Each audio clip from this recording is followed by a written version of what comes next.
If you're a Cleveland Browns fan looking for a break from the emotional roller coaster that is the price we pay from loving then hating our Browns, then a big welcome to Cleveland Browns Anonymous, a group therapy podcast to help you survive the season.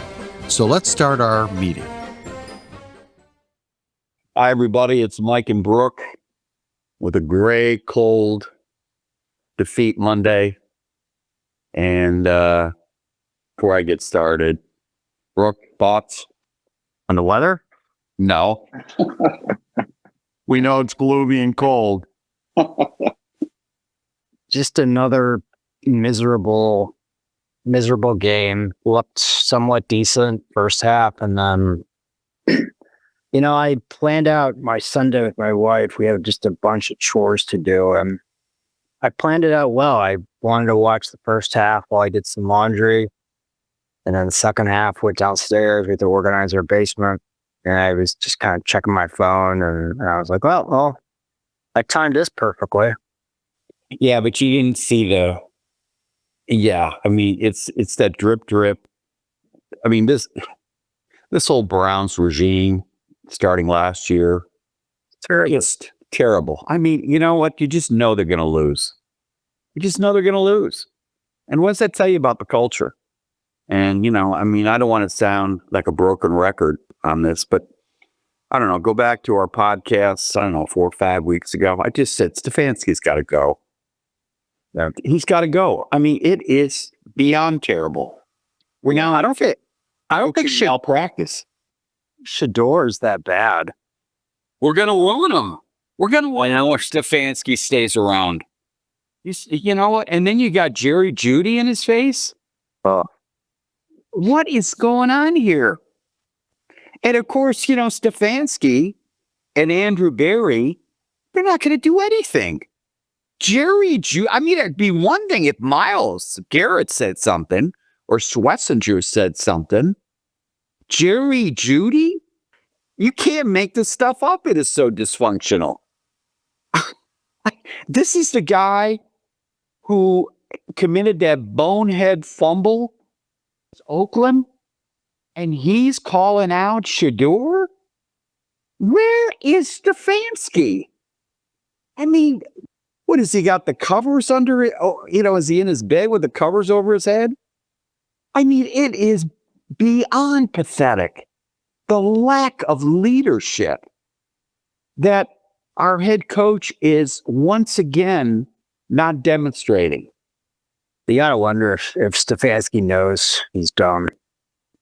This goes all the way back to Romeo Crennel and Braylon Edwards.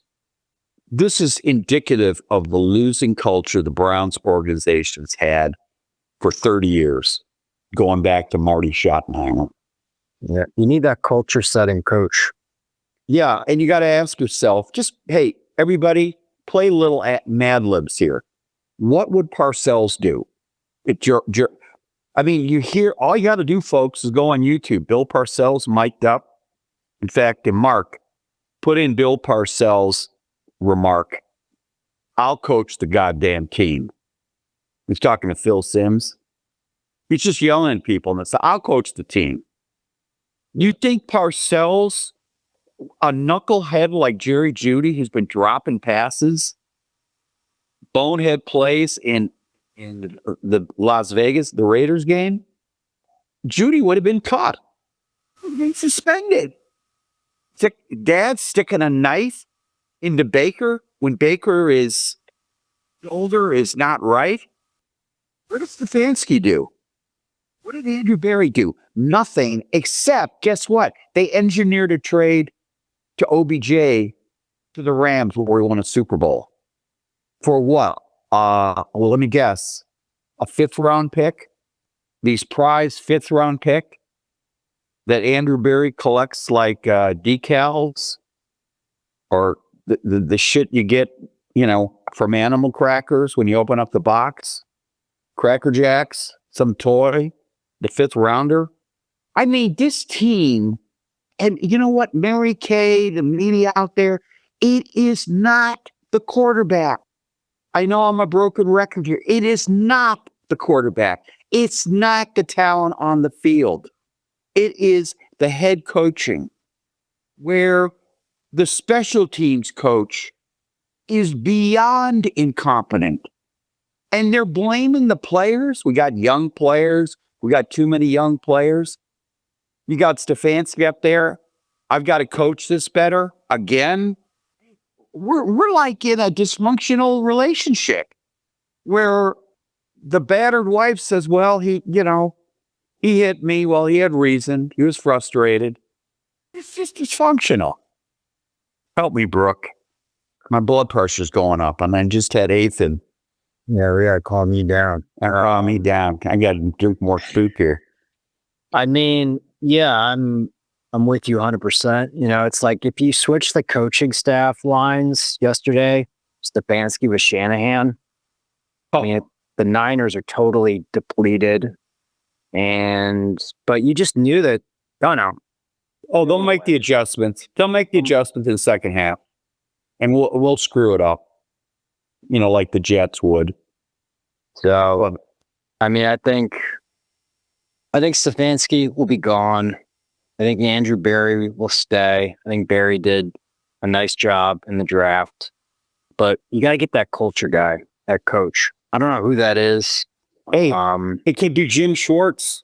I really think they got rid of Sam Rutigliano, Riverboat Sam, because he was losing the locker room.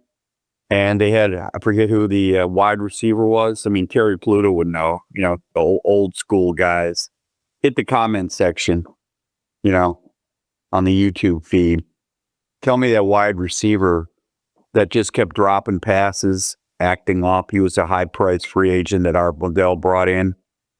And Marty came in. First thing he did, first game, guy got cut. He got cut. And meanwhile, I got to listen to, Stefansky just go on and on and on. I mean, I got nothing personal against the guy. I keep saying over and over again, no, I want to hang the guy in effigy. He's a good guy. He's a good family man. He's just way, way over his head here in terms of he's reached his level of incompetence. I mean, I read Bill Walsh's bio, and one thing just leaped out at me when he took over the hapless 49ers, who in 79 were like the Browns. I mean, just hapless, King. And he took over, and the first thing he said is, head coaches coach the coaches. Think about that. Head coaches coach the coaches, because the coaches deal directly with the players. Okay? They deal with the players. Then they got to be on the same wavelength. He's got to be all over. In fact, you know what? I don't know why they got another guy there. He's the assistant. What do they got to lose? Send a message of true accountability. Send a message to Jeudy. You don't talk to your quarterback that way. You're suspended for a game. Where is the accountability? And that is what has been lacking in the Browns for decades. Yeah. No, it's an embarrassment. Yeah, so please, folks, it's the head coach. And it has been the head coach for the last 2 years.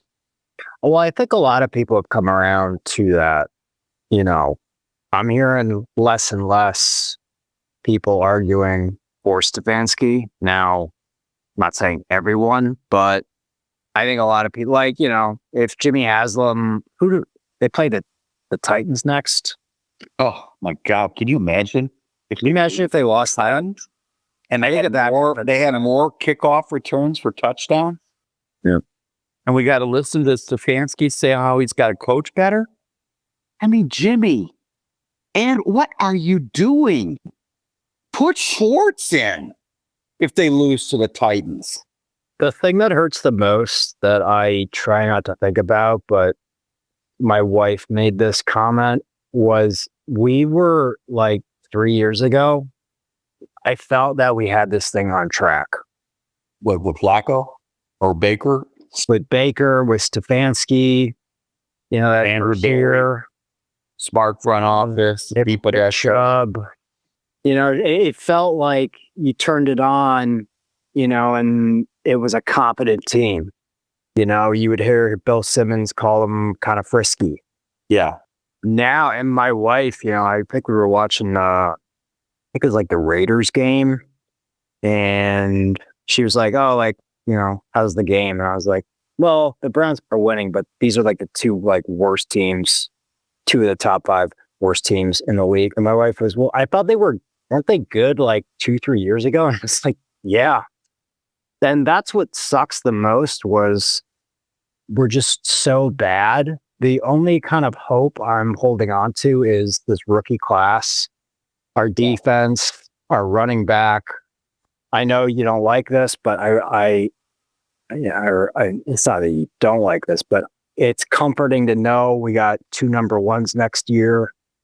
I think this was just something that we just kind of had to go through with this really young team we have, but you shouldn't be losing these ways, stupid penalties, special teams, wide receivers arguing with their rookie quarterback on the sidelines, Stefansky having the same press conference game after game. Yeah. Insanity. Nothing changes. There's no change. I'm with you. If they say, hey guys, we're hiring Jim Schwartz, I'd be like, great. Yeah. I think Tommy Rees.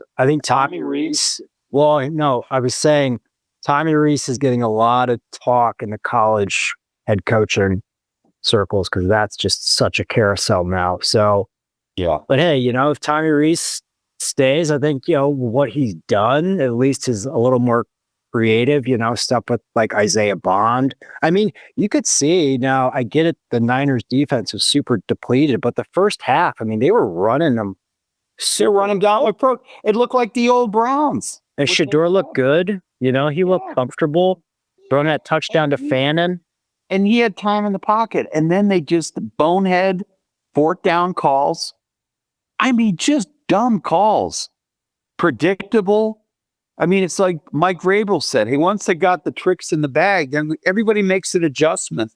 Stefanski is incapable of making adjustments.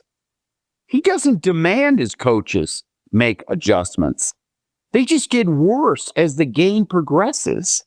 And, and I agree with what your wife Jess was saying about weren't they used to be good? But if you track where they started going off the rails is when Baker got hurt. He hurt his shoulder. Contract year, hurt his shoulder. I think in that Houston game. Yeah, I go back a step before that. I go back to Jimmy firing John Dorsey. Okay, well, let me hold it there. I mean, I give you John Dorsey, but if John Dorsey doesn't, and we've talked about this earlier, he doesn't plant his flag on the Freddie Kitchens hill, he would be Stan. But Freddie Kitchens was demonstrably incompetent as a head coach. But look at what happened. Again, I've said this earlier. I'm going to repeat it again. They got rid of Hugh Jackson, another Jimmy and D. Haslam hire, who everybody in Oakland knew was a disaster. They got rid. Dorsey immediately fired Hugh Jackson and the offensive coordinator. Puts in Greg Williams. He puts in Freddie as OC, and the Browns immediately take off. They got better. It was overnight they got better. And then, Freddie, incompetent head coach. Browns go sideways that season. Stefansky comes in, kind of rights the ship. And the Browns, that's when he won Coach of the Year. Browns beat Pittsburgh. But again, interestingly, Alex Van Pelt was the guy who called that game. And he was making adjustments to what Pittsburgh was doing left and right. If it wasn't for Joe Woods' prevent defense, Browns would have been a cakewalk. But it got a little dicey in that playoff game. But Alex Van Pelt never stopped scoring. Well, but I just want to, I know we're never going to find out, but I would have loved to see John Dorsey get a second attempt at a head coach. I think him picking Freddie made sense on paper. He really helped Baker take that next step in the kind of second half of his rookie season. team seemed to, rally behind him. And then I remember, I think you were over at my house that first game against the Titans, and it was like, what the fuck? I know. It was terrible. They were disorganized. Baker looked confused. Tennessee under Mike Vrabel. I mean, they just made mincemeat of the Browns. And that was the Joe Woods defense that they had. Joe Woods was incompetent. But again, let me finish my point.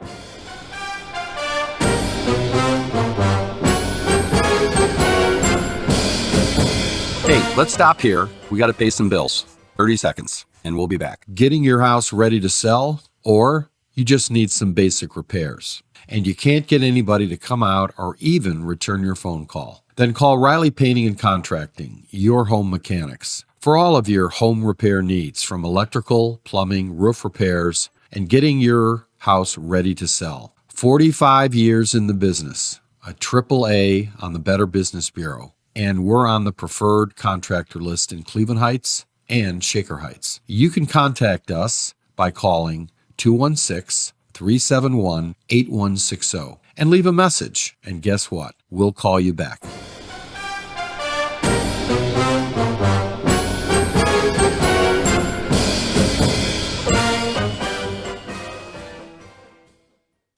Because I think one people are missing, they saw this, they kept thinking Hugh Jackson is the quarterback whisperer, and he's anything but the quarterback whisperer. He'll throw the quarterback under the bus to save his own job. But they get rid of Hugh Jackson. Baker starts taking off under the tutelage of Freddie. Okay, you got Greg Williams, the chairman of the board now coaching the coaches, right? They had Mike Pree for special teams. They were solid under Greg Williams. And then, Stefansky comes in. First year, great. Browns wasn't for COVID, they probably would have won. They lost like a game or two when they just kept everybody out for COVID. They win, they go to the playoffs. Again, Stefansky, I don't think he called a very good game, but that's water under the bridge. The next year, the Browns, look how good the Browns were against the Chiefs in that first game. I mean, they were going up and down the field. Baker looked great. Njoku, Nick Chubb. And then guess what happened? Special team screw up. Remember that? That opened the floodgates for the Chiefs. They had that punt, went over a guy's head, or he fumbled it. That guy from Australia.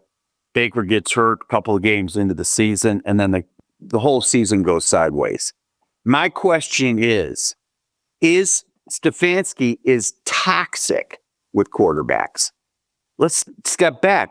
Baker's thriving now after he got his head screwed in. They locked into DTR. That was supposed to be the steal of the draft coming from UCLA. The guy was terrible. He's out of football now. They locked into Deshaun Watson, who was an absolute nightmare here. Then they go after, what's-his-face from Pittsburgh. They sign him to a free agent deal. Or they got him, Kenny Pickett. Where is Kenny Pickett now? The Raiders. For the Raiders? If this Kenny Pickett was so good, why is he not playing anymore? All right? So you get 4 quarterbacks in preseason, and they're locking into Kenny Pickett. They're locking into DTR. They're locking into Deshaun Watson. They let Baker wither on the vine.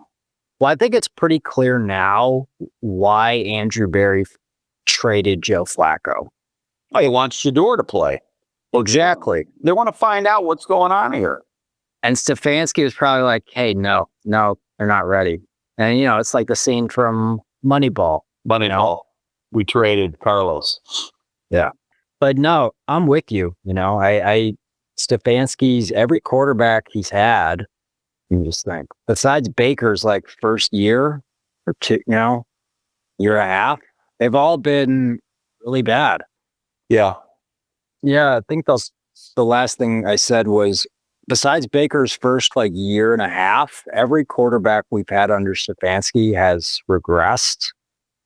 And I have no faith in him to develop if Shador is the guy or if they draft someone again next year.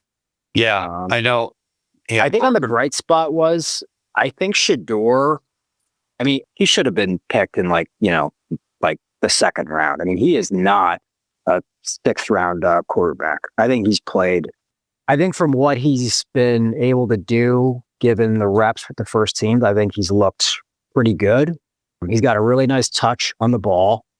He looks poised back there. He looks like the moment's not too big for him. Yeah. So, hey, kudos to him. And like I said, a win in my book is if we end the season with a new head coach and confidence that Shador can start for us next year. Right. I think, first of all, let's just get on the brass tacks. The Browns have got to fire Stefansky before the season's out. That's number one. You fire Stefansky, you fire Bubba Ventrone. You put Jim Schwartz in as an interim basis. You promote Tommy Reese, OC, right? He's the OC. Lock him into a contract. The kid looks good. You get this bright talent here. You change the culture going into the season. You give Schwartz another, crack at the barrel. I don't buy these kind of young, bright young coaches. We need a salty veteran in the mold of a Bill Parcells, a Greg Williams, somebody that can manage the culture. And then, Tommy, devote to Shador. You start spreading the word. You suspend guys like Jerry Jeudy. You call them out. You really set a new culture in the locker room. And then you begin building for next year, building around a Shador. And who knows, Dylan Gabriel as a backup. But you've got to get rid of Stefansky is not going to be developing any quarterbacks. I mean, he's a caretaker guy. He did a great job with Case Keenum, a veteran. He did a good job with Flacco. He did a good job with Jacoby Brissett. But he is not a guy that's going to turn a nobody like Tony Romo or Dak Prescott into a frontline quarterback. He just doesn't have that skill set. So it's pointless to keep praying for the quarterback savior if you've got a bad head coach who has the inability to cut people's heads off. Suspend them, fire them, let them go, call them out, whatever. He just doesn't have it. And so that's the key, folks. That's the key, folks. Let's quit talking about the quarterback carousel and focus on what we need, which is a viable leader head coach. And I think we had that guy last year in Mike Vrabel, right? And we have that guy now in Jim Schwartz. Yeah. Well, and too, it'd be cool because Jim Schwartz, in the Believe Land 30 for 30, he started off here as a kid. Yeah. Well, and Jim Schwartz he's going to be grateful for another crack at being head coach. I think he's hungering to be a head coach, another crack. And I think he's going to be the guy that can say no to an Andrew Berry. And that's what this Browns organization needs. He needs a say in the room. Stefansky is just too nice. You can't be nice in this job because nice guys really finish last. I'm sorry. I mean, you can be a good, moral, ethical guy, but at the end of the day, you got to have the ability to say you're fired. Yep. And Stefansky can't do that. Nobody in that room can do it. They're too corporate. They got to have, and that voice has got to change in the press conference. It's got to start holding people accountable and start apologizing to the fan base, which not only has to see a terrible product in the field, but as I said in earlier pods, they got to listen to this dribble from their head coach. I mean, it's like fingernails on a chalkboard. It is just driving me crazy. I know. Why don't you, will somebody in that press room simply say, Coach, look I know the fan base are tired of you hearing, I got to coach better. If you got to keep saying that, why don't you just resign, right? How many years do you have to say I got to coach better? And once again, we're back to square one. Our Super Bowl is draft day. Well, the good thing is, let's look at some positives. The defense is great. The draft class is great. You got a great young running back. You're going to have high draft pick. You're going to have another probably lower first round pick. So there is some, but again, I'm with you. If they run this back the same way, then it's the same old Browns. And yeah, I mean, Jimmy has them like, I forget who it was, if it was Todd McShay or one of the real like big time guys. He was like, Jimmy Haslam wants to win so bad. So I can't imagine Jimmy and D waking up on a Monday, having breakfast, being like, yeah, we'll give him another shot. I mean, especially with this new stadium coming, there is no way they're going to be trotting out what they have now. Yeah, shitty product. And I mean, I don't know what the ownership is not seeing here. What are you not seeing? This is incompetence on the field. The special teams has been a disaster. Not just this year, but last year. How many touchdowns have they given up? Oh, it's a joke. They haven't returned one for a touchdown, right? And yet they've given up endless amounts of touchdown. And how their ability to recognize quarterbacks and recognizing coaches. Yeah, Jim Schwartz, that was a great hire. Bill Callahan, I'd bring him back in a heartbeat. Who's the wide receiver coach? The wide receiver coach got to be on the same page as the coach. And where is the wide receiver coach when Jeudy is yelling at Shador? I mean, just the incompetence at the coaching level in terms of being leaders. Oh, and I'm sure Primetime's looking at this. Be careful. Yeah, Shador got drafted, but he got drafted to this. He probably worried that, and Primetime's smart enough to know, I got to protect my son because he gets in a dysfunctional. I mean, it's like look at Sam Darnold with the Jets. I mean, look at Sam Darnold with the Jets. So who would you want if they don't hire Schwartz? Because there's a chance that Jim Schwartz could say, hey, you know what? I just love being a defensive guy. Because there's some coaches who are like that. I don't know. I think that who's that defensive coordinator with that black guy used to be with Miami? It is Brian Flores. Yeah. The thing, though, with Brian Flores is he is in a major lawsuit with the NFL over what happened with the Miami team, why he got fired. Well, Al Davis would have hired him. Right? The Raiders. You know who's one guy who actually, I mean, I know, hey, it's like, I like John Gruden. That's a culture guy. Brian Flores, that's a culture guy. I mean, if Mike Tomlin ever becomes available, that's a culture guy. Oh, I don't know about Mike Tomlin. Oh. The one guy is, actually, he was here yesterday. He used to coach the Jets, Robert Saleh. He got a raw deal in New York with Aaron Rodgers. Oh, you know what? Everybody, the Jets are, I don't know who's the worst organization. I think the Jets are with Woody, what's his face? Woody Johnson. Wow, God, it's just terrible. Another dumb, rich, billionaire white guy. Just dumb. I mean, he was born on third base. He thought he hit a triple. Just terrible. Yeah. Anyways, look at, it's the head coaching change. It's not the court. You'd be amazed when you get a head coaching change in culture, how better the quarterbacks play. All you got to do look at is Sam Darnold with the Seahawks. Or Drake May. Drake May. He's probably going to win MVP. Yeah. Look how Bo Nix how Sean Payton got squeezed the most juice out of that guy. Yeah. Look at all the Baker with Tampa Bay. CJ Stroud lucks out and gets drafted by Texas or Houston. Immediately turns them around. It's a culture. Cleveland's got to wake up to that.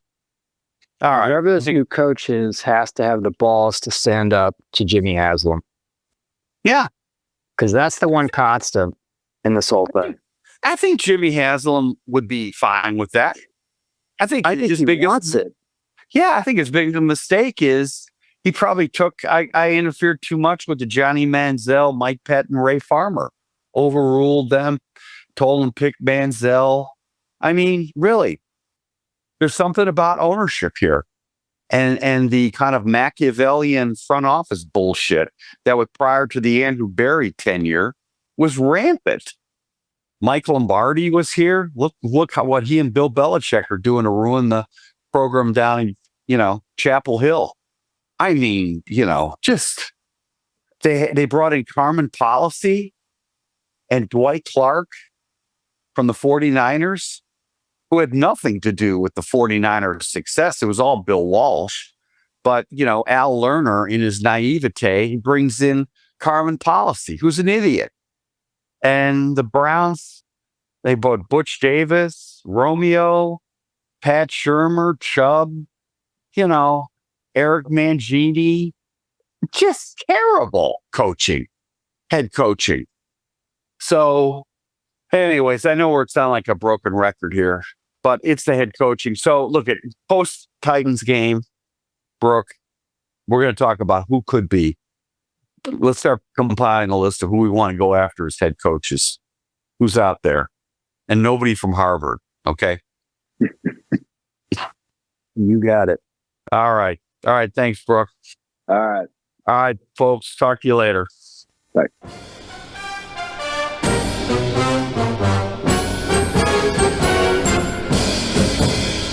Thank you for listening to the Cleveland Browns Anonymous podcast with Mike Riley. We have a lot more content on the way as we get this new podcast started. You can also check out some of our other podcasts like the Cleveland Real Estate Investor Podcast and other new ones that will start soon. On any platform that you find yourself listening to us on, feel free to leave us a like or comment or follow us. It always helps.